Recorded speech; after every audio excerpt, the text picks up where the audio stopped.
Welcome everyone to this webinar on optimizing your message with advanced analytics. I'm Gary Robinson, the Chief Operating Officer of Lytics and the host of today's presentation. I would like to introduce our two presenters, Paul Meisty and Brett Mowry. Turn slide there, you see them. Paul is the President and CEO of Lytics and has 25 years experience providing business intelligence, analytics, and management consulting services. Paul's experience includes 7 years at PricewaterhouseCoopers, where he led the firm's CRM-focused analytics and data mining practice and was a global alliance manager in the relationships marketing and data warehousing practices. Paul holds a Bachelor of Science degree in mathematics from Loyola College in Maryland and a PhD in statistics from North Carolina State University. Brett is managing partner at SA1 Consulting and has 20 years of experience in business consulting and marketing leadership with extensive experience in digital marketing and analytics. Brett has worked for Digitas and PricewaterhouseCoopers and has a Bachelor of Science in Applied Mathematics Operations Research and Industrial Management from Carnegie Mellon University.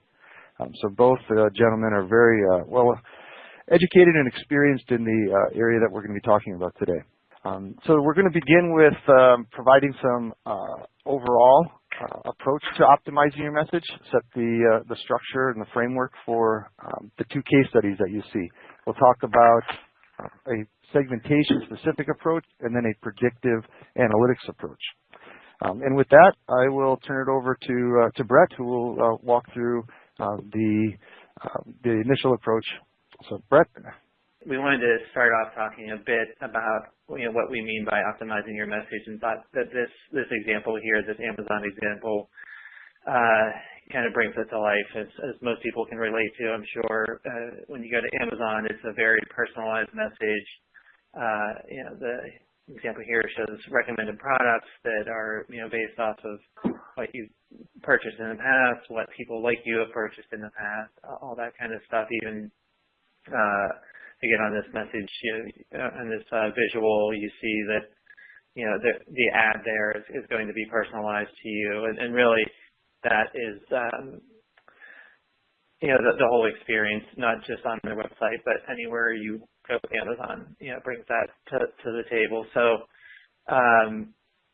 one reason why this is really important, we believe, is that we see with our clients quite often that the experience that you have with what the customer would have with your company is compared to what they see elsewhere. So you're being compared day in and day out to what Amazon does, for example, and it really starts to be table stakes these days to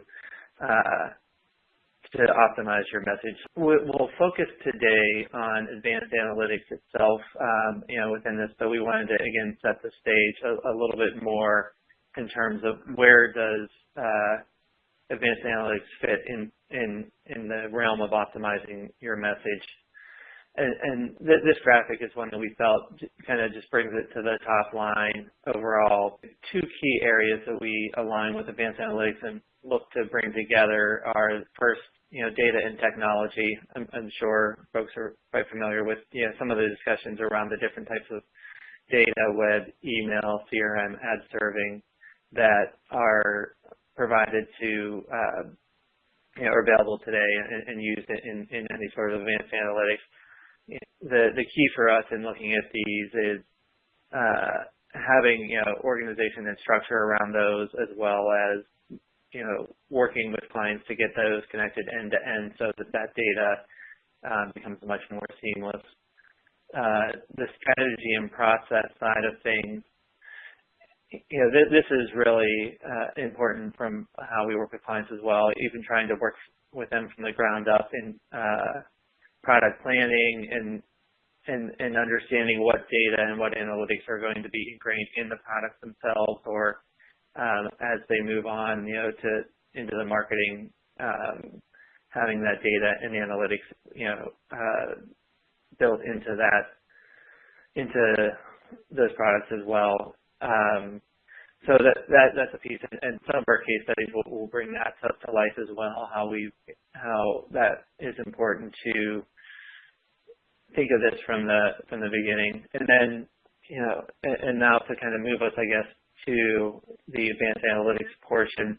and discussion that we will focus on today. We've grouped the advanced analytics into 4 key areas, structured A/B testing, and that which will include, a variety of statistical approaches, segmentation, predictive analytics, and then the attribution and optimization that you would do within a campaign. And with that, pass over to Paul. Thanks, Brett. Yeah, this is Paul Mikey speaking. Yeah, I wanted to jump in briefly and drill down a little bit more into what Brett just alluded to in terms of some of the advanced analytic techniques, not only that we'll be talking about, but are also applicable to digital data and message optimization. And of course, these are 4, categorized into 4, areas here, and certainly not the only ones, but do represent a nice sort of transition and sequencing in terms of both maybe complexity of the kinds of analytics that we see around digital data and message optimization that we're using or our clients are using, but also potentially increasing value as well if they're done well, especially as we move beyond things like standard A/B testing. So kind of starting from the top there, as most of you know, I'm sure A/B testing is sort of that classic approach that online marketers and non-online marketers, of course, as well, have been using for a long time. Not terribly difficult to accomplish these days with the technology that's available. And, we all know a lot of insights come out of that. They're valuable insights. But from my standpoint, it often leaves the marketer kind of wanting to know more, want to drill down further and get some more insights, because the result would usually fall into the category of something like, this message always performs better than the other message. And the kind of the real focus of a lot of the rest of the presentation, the upcoming case studies, are going to take us through some more of the more advanced techniques going beyond A/B testing for targeting your messaging and also taking advantage of the digital data assets that you have. So, for example, next layer down, we move into segmentation and begin to get beyond the idea of simply this message always performs better and into deeper insights like message A performs better for segments 1 and 3 maybe, and message B performs better for segments 2 and 4. And, of course, can go way beyond that in terms of complexity and personalization with the idea of segmentation. So this can often be a first key step or even a final step in moving through the analytic spectrum to do message optimization. So, we'll also get into how predictive analytics can be used to leverage digital data. And once we get there, we'll start talking about techniques that can really add to and be a complement to segmentation's capabilities, really helping to automate the process of finding complex relationships in the online behavioral data. And of course, once we find those relationships, we want to turn it into some kind of prediction of future behavior so we can leverage that knowledge in our messaging. What it really leads to is the ability to fine-tune and maybe even make more individualized views of potential behavior of our prospects and customers under different messaging conditions. So given message A, given message B, given message C, what can we expect to happen under each of those, and then tailor a message based on what kind of behavior we're looking for. Now, of course, the data aggregation and the data creation components are increasingly important as we move into predictive techniques. So we'll definitely spend, me in particular, as I go through my case study later on, we'll spend a good amount of time talking about the data preparation aspect of predictive analytics, but it would apply to all these categories. Finally, even though we're not going to spend a lot of time on it in today's session, another step along this progression are the ideas of optimization and attribution. Specifically, what we mean here by optimization, even though everything we're trying to do is related to optimizing something, optimizing your messaging, optimizing your content. Specifically, what we're kind of getting to here is the idea of layering business constraints into the problem to help account for things like business rules and budget constraints and channel constraints, maybe vendor contractual relationships you might have. even things like experimental design and testing needs that you might have, so that we can ensure that the messaging we do is not only highly predictive of what we're trying to predict, whatever their target metric is, but also we need it to, that's not the only thing, we need to align well with the core business constraints that we have. So there is a brief case study in the appendix of this deck that will be available to you, having to do with optimizing online advertising. And we can also talk to you offline about the attribution if you're interested in that as well. Let me step forward back to the, so for a little background on this case study. In the financial services industry, this is based off of a client that they had recently built, or we had built with them a segmentation that identified essentially three segments that were, had essentially, as you would imagine, different product needs. And the nice thing about this client, in a way, was they were actually in the midst of reorganizing their whole company to address the needs of these different client or different customer segments.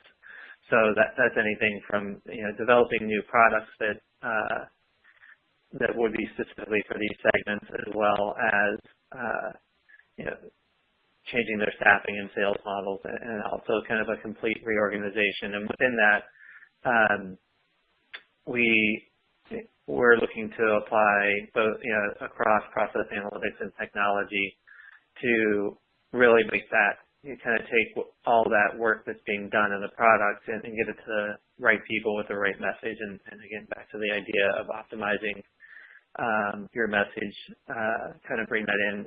And we'll show at the end of this, just a few slides away, the actual results of the work. But at the top line, it did drive about a 10% increase in profits just through applying a bit of technology and some strong analytics in the digital space. So to walk you, one of the first things we want to do when we go into any situation with advanced analytics and messaging is really understand that customer or user experience. So this was really how we started to think about this project in itself, and hopefully we'll set the kind of lay of the land, I guess, for the folks on the line that are listening to this to understand what we were doing. But so this example case study in itself was based in the internet space, the web space, across both search and display. So just a couple of examples of the types of properties where we would be starting at, or a customer would be starting at, or the Google, Yahoo, or Food Network would happen to be a big target for a media partner of ours in this case that we worked with. And then from there, as typical consumer can click through and land on one of your properties website, and we had primarily here was a landing page. But what we did here was mixed third-party data and some technologies. So think like your Adobe Target type technologies with the segmentation modeling, and brought that together and provided what you see on the right-hand side is 3 customized landing page experiences that would do a variety of different things. We would either be changing we were showing multiple products, so we could change the order of those products. We could change the messaging, the copy, or even change the offer was another thing that we tested into. But by pulling all these together, and remember as well that these 3 segments are matched to the overarching our clients' overarching segmentation for the whole marketing department, as well as their product development. So really just trying to nail and get the right experience for that customized, or for that customer that's hitting that landing page. So On the next slide, what we'll move into, we'll be talking about this segmentation engine that's in the middle and what really that segmentation modeling is that came out. And so what you see here, and hopefully for the folks on the phone, this isn't too detailed that you can't see it, but I think you'll be able to get the idea that we were able to identify what are the key attributes that that drive each segment or identify each segment. So what you see those in that main first column. So things like in market for autos or have been business travelers, things like that tended to be pretty predictive of a certain segment's behavior. On the right-hand side of this page, you can see the reach that was a key thing that we were looking at. Because obviously you can find something that's highly predictive but doesn't necessarily have a very strong reach or a very broad reach. So we looked at that, and then we looked as well at that index there on the right-hand side that shows essentially how much how powerful that predictor is, and how much lift we might see in hitting that right target audience with that right message. So the middle of this page provides you the perspective of different things that we were able to test using this model. So I had referred to this briefly on the page before, that there may be some different product ordering. The copy on the page may change, on the landing page may change, or we may provide them a different offer. An interesting part of this whole process, which you may face or have likely faced in the past when looking at data, is that there was some robust legal conversations of what we could use different data attributes for, and we don't have time to go into detail on all that today, but that becomes a key part as well of the process of using advanced analytics, is having that process in place. And we were able to move through that pretty efficiently and determine, based off of our client's legal, where certain attributes could be used or not used. So anything in white tended to be something that was predictive, but we may not necessarily have wanted to use in a certain offer or a certain message that we're providing. So there is a reality still today, and to be aware of in using data and advanced analytics in the digital space, and that just becomes part of the overall process. So with the results of this model, then this comes down to how what we saw as the results of the campaign. Again, it's the same chart you saw a couple slides ago, but you see that the different segments had different lifts in performance and profitability, with the segment 2 being the best at a 15% increase, and segment 3 at 10%, and segment 1 down at 3%. One key thing to know about this case study as well is that, again, and this starts to be where it mixes in with the A/B testing and predictive analytics, is that as we continued on with this client, we did a lot more A/B testing and different message testing as well. So that 3% that you see here became much higher and continued to improve over time. Next, we're going to move back to Paul with a case study on the predictive analytics. Great, thanks, Brett. Yes, I'm going to walk you through a case study involving digital data used to inform a predictive model. And the case study itself involves predicting an online user's product preference in order to optimize, think of it as a subsequent email campaign. In a way, this becomes a cross-channel case study because you sort of have online behavior driving email channel marketing, so I kind of think of it that way. Specifically, when it comes to email marketing, of course, when we think about that, you think emails are cheap, and for that reason alone, there wouldn't be a whole lot of reason to worry about targeting a message. Just go ahead and saturate an inbox with a variety of messages and hope one hits somewhere along the way. But obviously, there's a limit to our ability as marketers to intrude on someone's inbox and have them be responsive at the same time. So the idea here really is the more we can hit home with each message we put in their inbox, the more likely we can maximize behaviors that we like. So open rates, click rates, and of course, ultimately conversion rates.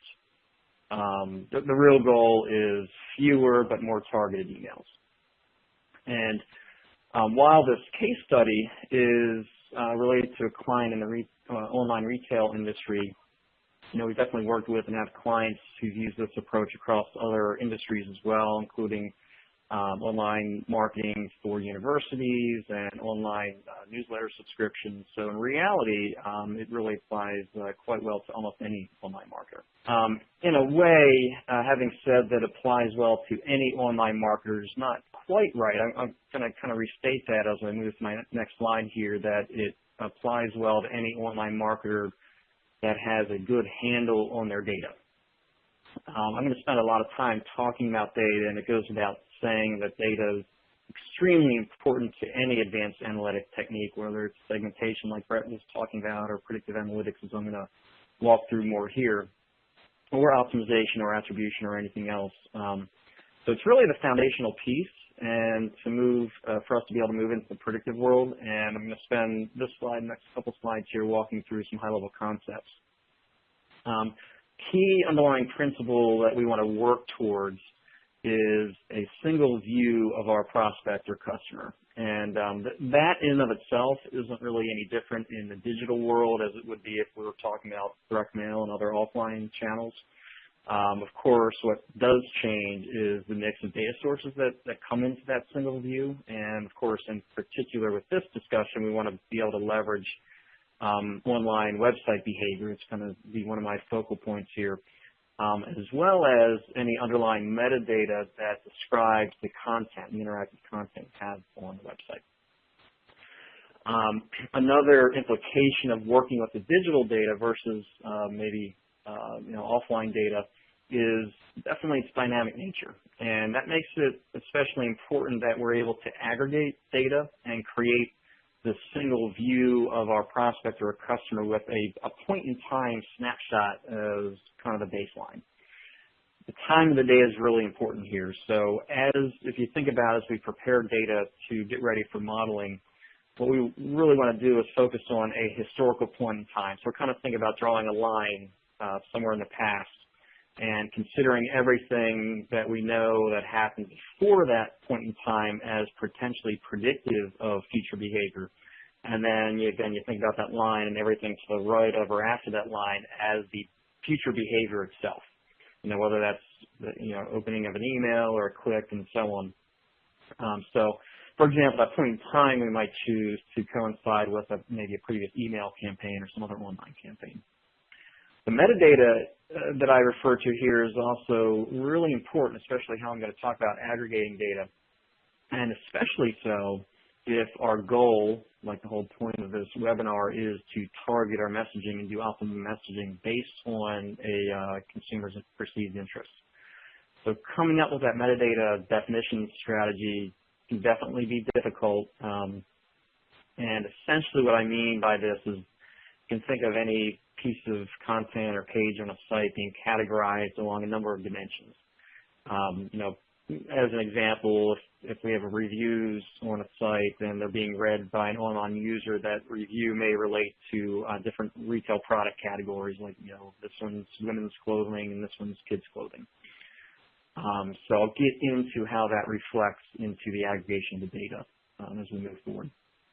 I'm also going to mention here that capturing prior marketing activities is also very helpful. So questions like, has the individual received this message before? If so, what was their response? In other words, if we target them with the same message 18 times and they never responded, that's an important piece of information that we want to build into predicting what their future behavior is going to be. And also, I've incorporated in here the ability to capture recency and frequency type data from website activity, kind of analogous to classic RFM data that brick and mortar retailers would often create, but taking that and applying it to online behavior. So I want to move forward and put a little more detail around some of these data elements that I described at a high level, and give you a little bit of an overview of the result of getting that point-in-time snapshot, data aggregation snapshot that we might have to represent a single view of our prospect. So you can kind of see pretty quickly how the point-in-time nature plays a role here as you scan through this list of things that I provide. And of course, just a sampling of data elements, certainly not a complete list. So the way I like to do things is you think about maybe aggregating things not only in total, but also over certain key prior periods. So the prior periods or these windows of time that we're talking about would relate directly to that line we drew as I was talking on the previous slide. So past 30 days, past 31 to 90 days, windows like that would be relative to that chosen point in time. You can also see how the metadata comes into play here. So while we can and should, talk about and look at overall activity, we definitely want to get value for optimizing our messaging by aggregating by category, their activity by category. So even down to the point of computing something like an overall category preference using some kind of business rules. I've also thrown in here, kind of thrown out this idea of velocity, which is really kind of just another way of saying trending, with their activity trending. So the idea here, though, is it's kind of important and measures change in activity patterns. So, for example, if the individual is reading category A reviews or articles 3 times as much this month compared to last month, that's a sign of changing behavior, maybe changing interests, or maybe interests that are coming to fruition, more recently. And so, definitely a sign potentially of an impending purchase that we want to take advantage of in our modeling. Obviously, this whole list blows up as we start considering more categories and historical windows and content types. So, this can get big, but, nowadays big data is not much of a challenge anymore. So moving ahead and thinking about how, in this particular case study, this kind of came together and led to helping predict behavior for this particular example. A number of factors really correlated well with the likelihood of an ultimate purchase, and just a sampling of some of the things that kind of came out of the predictive model. But you can see certainly recency of activity and perceived interest. Some of the things talked about on the previous slide were very strong in predicting. Again, I'm not just talking about overall product purchase behavior, but specific product purchase behavior with a targeted message. Real interesting here, though, is that these aren't the only behaviors and variables that are predictive of a purchase. Other data points are in here as well, prior marketing response behaviors on the list, and even basic demographics that we might have captured about the individual. And that fact's actually where the power of predictive modeling kind of comes into play. It's really that multidimensional view and multidimensional interaction between lots of pieces of information across all these different data sources that it really does drive people's behavior, and it's difficult to tease out if you aren't using a modeling approach. Okay, so building the model itself is kind of the easy part. Definitely some technical things to keep in mind while you're preparing data and doing the modeling, using the right approach, for example, and using the right validation techniques, a key part to getting to this point. As far as results for this client, they definitely saw a nice uptick in conversion rates with targeted emails versus random presentation of products and subject lines in emails, both historically and in controlled testing after the modeling was complete. Eventually, the way you kind of think about how this was implemented is that we scored individuals for preference along each of the products that were being considered in the basket. In reality, it was like 5 in this case, and the product for which they had the highest potential score, highest potential score for the behavior we're interested in, like the purchase behavior, is what the focus of the email campaign was on. So to finish off the discussion, I always like to come back and at least mention the implementation side of things. As important as data prep is and the modeling is, it doesn't tell the whole story, and it really takes the implementation part to put the whole thing together and put it into practice. So the key thing here is that, at least one of the early key things, that we want to determine the refresh cycle. So that really comes down to how dynamic and fast-moving your site and your customers are. So, whatever that cycle is, if it's it might be hourly or daily or weekly, even monthly maybe, this is essentially representing how often we want to update our aggregated web behavior data to the level that I discussed back on slide 17 a couple slides ago. This can also, if you think about it, be driven by the frequency of your campaigning. So if you're sending emails out daily versus weekly, that'll say something about your need for a refresh cycle. Last point here is the aggregated data is fed through our model or series of models, and what comes out is a final model result. And we want to put in place a tracking piece as well. So, whatever models we're building, whatever world we're in building those models, but especially so in the dynamic online world, we want to, models will tend to degrade faster and need refreshing more often than they might in the offline world. So a simple way to help track is to seed our email campaigns with some percentage of mail going out to maybe lower decile individuals or non-optimal contacts. And that way we can make sure that we're capturing the right data to not only measure incremental performance of the program and even measure model performance accurately, but really help us gauge when it's time to start the modeling process again. All right. Well, thank you very much, Paul, for that, and Brett as well. We'll move to questions. I'll just mention real quick that in the attachment is this deck, and you will see that there's an appendix, and in the appendix we have an additional case study for optimization. All right. Well, I think that we'll have to wrap up and conclude the webinar for today, as we're being told here on the screen. You can see we're running out of time.